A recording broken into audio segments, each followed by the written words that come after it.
Good day. My name is Alabi Olajide, a participant of the 52nd Batch MMM Guidance School. I'm here to explain in details the ideology of MMM.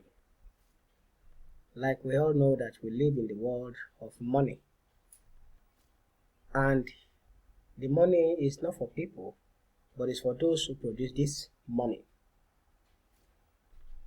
And again, with this we know that the modern world is seriously bad, and like I said earlier, that the money is for those who produce this money. The money is for those people like bankers and financiers, government and millionaires. Others who work hard are there to serve those who owns this money. For example, the other time I said the money is for those people like bankers and financiers, government and millionaires. Now, there's a question here that why do bankers work less and earn 100 times more? What lies behind the social warfare? Like a question here. Why do bankers live 100 times better than the common people who really work very hard? Do the bankers work harder? That's definitely no, they don't. In addition, they do not even produce any materials. I mean material of values. But workers do. Why then is the difference in income? Why is the difference so enormous? This is why many people wonder, and me too, I wonder. With all sincerity, a banker and a worker cannot be compared. They can never be compared. And the reason is that bankers live better than the ordinary worker. Meanwhile, this is not natural. But the bad aspect of this is that everybody has got used to this state. I mean state of affairs, which is not supposed to be. Of course, people believe that this is the way of the world, and that is the way it should be. That a banker must live better than ordinary worker. But in reality, it shouldn't be. Because there are some other works that are more tedious than that of a banker, like factory worker, like miner, like oil rigger, like woodcutter. But the banker has always got money. It's all about money. That's why we should talk more in details. Another question come up here, that if money is a measure of labor, why is the world this unjust? What is money? Let's dive a bit into that. Has any one of us ever thought about it? Maybe through calculation or through measure of labor? As we are being told from childhood that we have to work and work and work because money won't fall from the sky. And that it should be work hardly for. We've been led to believe from this cradle.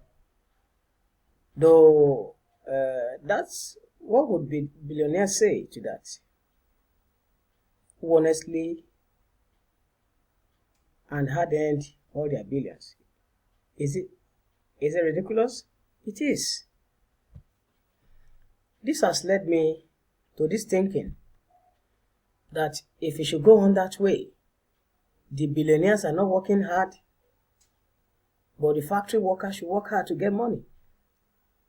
Then there is a question that has to arise. That is every one of us equal? Definitely no. Imagine yourself a billionaire now, or even as an ordinary worthless member of a parliament. Are you equal with a billionaire? You live in a different way, eat in a different way, rest in a different way.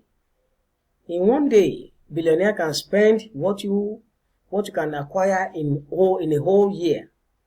A billionaire will spend it in just a day. His wife is wearing underclothes more expensive than the whole wardrobe of your wife.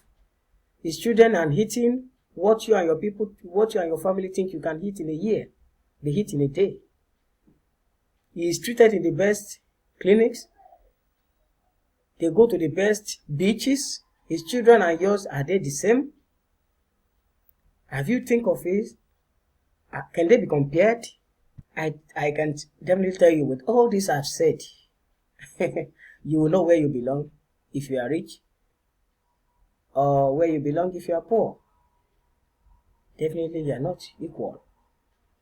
Though you might be talking of being equal in the right, but in the way of life, you are far from it if you are not that rich. In fact, people are not equal in anything. And this is a constantly progressing social inequality. The picture is this. This is the picture. Like I said, the picture is this. What is money? With all I've said earlier, you will know that money is not any measure of labor. If anyone is still arguing this, I can say to that person point blank that this is a fairy tale of idiot. As in, you will live like a lord, or maybe you don't work enough. Unfortunately, money is just a tool to hold us into slavery. We are all slaves of money. We are slaves of those who print the money. They are our masters. In fact, nothing has been changed at all during these centuries on earth. We have been living so far in the slave-owning system, which has undergone merely external transformation. Everything has just come more civilized and sophisticated. Maybe, let me say, this is just a way of modernizing the slave trade. But the fact remains that we live in the real shackles and rusty lives. How is the financial world organized? Have you ever think of this? The whole financial world is a pyramid. It's a pyramid. The US Federal Service is at the top of it. The Federal creates dollars. How much? As much as they want. Of course, Federal adhere to some of their own internal rules and regulations. For example, they try not to create too many dollars to prevent complete devaluation of the currency. But in principle, the Federal can create as many dollars as they want. At least, there are no external limitations for that. Absolutely. The US Federal is guided solely by the reasons of this expediency.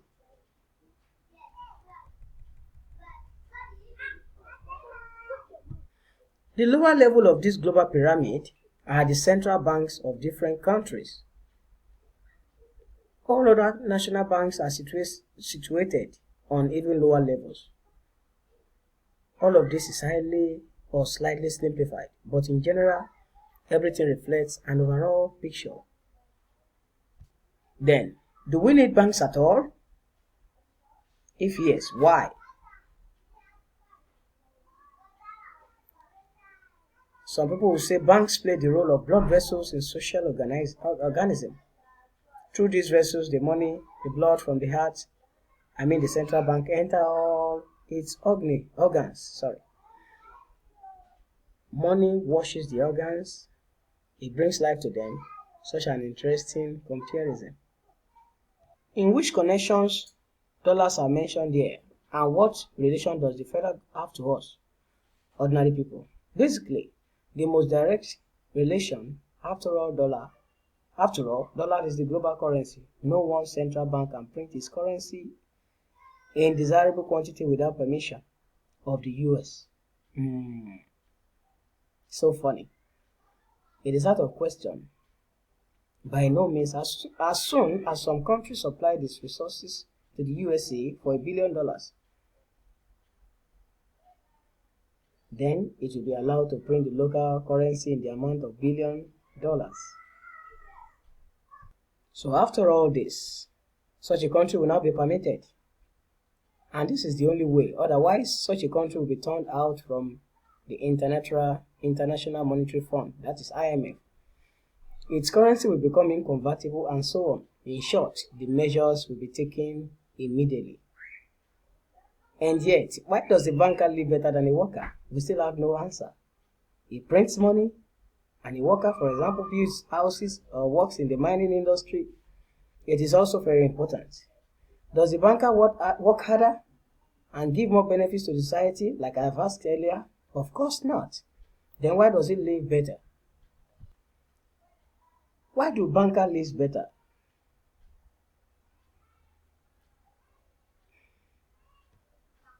I have been working and working and working, completing the whole plan with a clear conscience daily from morning till night for public benefit, as it seems. I've been doing my best, but anyway, I can't pay off the loans. And all my friends are in the same situation. Is it normal? It is obviously wrong. This is eternal credit bondage. Why do we always owe money to anyone? Why are we all-time bank debtors? In short, they make fool of the common people, as usual. Nothing new. The rich take advantage of the fact that we simple hard workers don't have time to figure out all these tricky schemes. We have to feed our families. That's why they take advantage of us. And they take advantage of the situation. Now, what can take us out of this deception from bank? Financial deception. Unless a new financial system is established. I mean a financial apocalypse. That is the only thing that can break our financial chains and save us all. And this is the only thing that can release us, finally, from the continuous slavery. Everything old will burn in its fire, and new will appear. The federal will be removed from the power and will no longer develop social inequality. The banks, as they are now, will simply disappear. They will stop robbing the people. In fact, the banks do not produce anything useful.